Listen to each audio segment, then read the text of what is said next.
Hey guys, we're talking about Predecessor today. Whether you're just getting started with Pred or trying to get a feel for how the dual lane works, this guide is for you. I'll show you the key stuff that'll help you stay alive, back up your team, and grow stronger, whether you're playing carry or support. And yeah, these tips work in other lanes too, so let's get into it. This isn't going to be a build guide, but I do want to quickly touch on crest. For support, picking the right one is important, since you're not farming minions, and most crests don't give you passive gold. The Consort Crest and Guardian Crest are your go-to support options.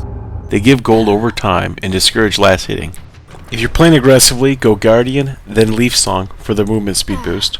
Or if you're playing more defensively or healing focus, then you want to pick the Consort Crest for the healing burst. In Predecessor, the most important thing in early game is the gold. Your goal is to maximize your gold and minimize your opponents, because gold buys items, and items are what let you deal more damage, survive longer, and win fights. The main way you earn gold is through something called last hitting. That means landing the final blow on a minion. If you get the last hit, you earn the gold and extra XP. But if the minion dies to your tower or another minion, you get no gold and less experience.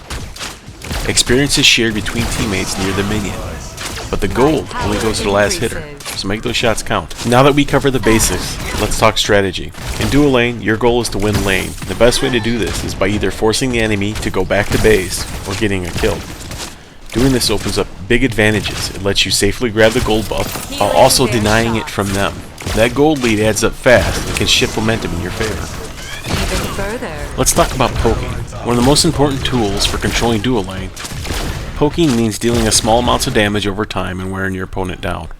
Most of the time, your primary target is the enemy carry, because the further behind their carry falls, the better your team will do later in game. But be careful, because every time you hit an enemy champion while minions are around, their minions will stop fighting and start targeting you instead. In early game, this damage adds up fast, so always choose your time to poke carefully. One good strategy is to poke when the enemy carry goes for last hits. They'll usually step forward and focus on the minion, giving you a free shot. Another early game trick is to thin out the wave until only 2 or 3 minions are left, then both you and your support focus the enemy carry, ignoring the last minions. The pressure from that early burst can either force them back, or even set up a kill. No matter when you poke, keep it quick, hit and back off. If you overstay, you risk getting punished or put out of position. Let's talk about vision, knowing what you can see, what your enemy can see, and using that to control the map. Vision isn't just about placing wards, it's about denying information, setting up plays, and staying one step ahead. You get vision from allies, minions, wards, and towers.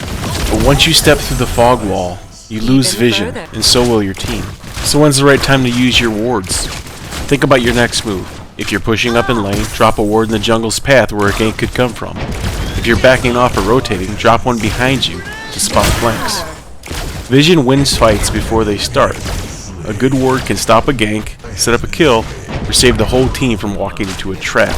Here's a bonus tip for wards. If you're pushing the core, drop a ward right next to it.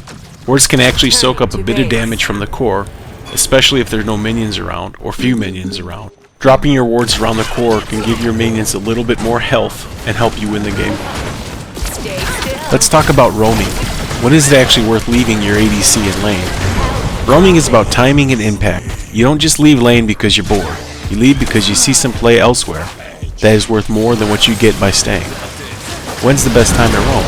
How about right after you push the wave on our enemy tower? This gives your ADC breathing room and buys you some time to move around. Look mid. Is their mid lane overextended? Is your jungle nearby? There's a green light? Head that way. Don't roam if your ADC is low, under pressure, or outnumbered. Your first job is still dual lane. Support. If you leave and they die, that's on you. Smart supports will roam with a purpose. Drop a ward, make a play, then reset, rotate back before your ADC gets outnumbered. Let's talk about the towers. They're more than just defense. In the early game, tier 1 towers have 4 armor plates that break as a tower takes damage. 1 plate for every 25% of its health. When a plate breaks, it drops gold which needs to be picked up. Each gold drop is worth 110 and it's shared with nearby teammates. But be aware, breaking the plates give the tower a temporary armor boost for 10 seconds. The more enemies nearby when it breaks, the more armor it gains. After 12 minutes, these plates disappear. No more gold bonuses, no more extra armor. They convert back to basic towers. Be aware, tower shots hit hard, especially early.